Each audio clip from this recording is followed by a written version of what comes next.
In this part of the question, we are supposed to find the area of the shaded region. And from the previous part, we have deduced the coordinates of this point. It is 1, 0. And we have also deduced the coordinates of this point. It has a x-coordinate of 5 over 2. And the y-coordinate, which was what we have verified, it is 3 over 2. So what we need to do is, I'm going to try to divide this into two sections. It is going to be one section that is like this. So I'm going to first find the area of this triangle over here. Then I'm going to use integration to find the area that is below this curve and bounded from this point here to this point. This point here, the x-coordinate is 5 over 2, and here the x-coordinate is 5. That is given to us by the diagram in the question.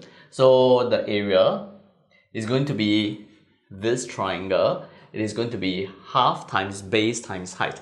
The base is this, so the base is going to be 5 over 2 minus 1 multiplied by the height. The height is this, which is the y-coordinates of point B, which is 3 over 2.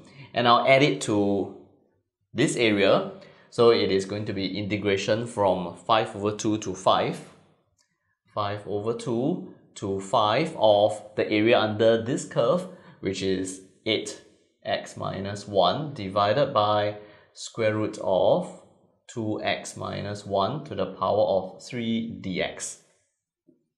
This, if I were to press my calculator, it is going to be 9 over 8. And how do we integrate this? We will make use of what we have integrated in the very first part of what we have differentiated in the very first part of this question. It is in part A of the question, where we differentiate this expression, and something similar to this is the result of that differentiation. So I'm going to make use of that to reverse this integration process, to reverse the differentiation process to apply on the integration here.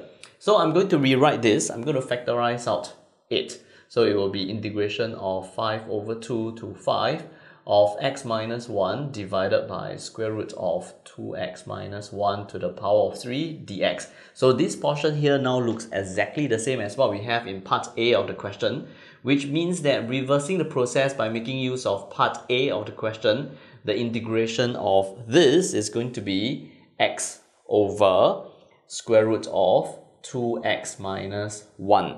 And it will be with a lower limit of 5 over 2 and upper limit of 5. So this is 9 over 8 plus 8 multiplied by, if I were to substitute 5 in, it is going to get, I'm going to get 5 over 3. And if I were to substitute 5 over 2 to the x here, it is going to be minus 5 over 4. And this is going to be evaluated to 107 divided by 24 units squared.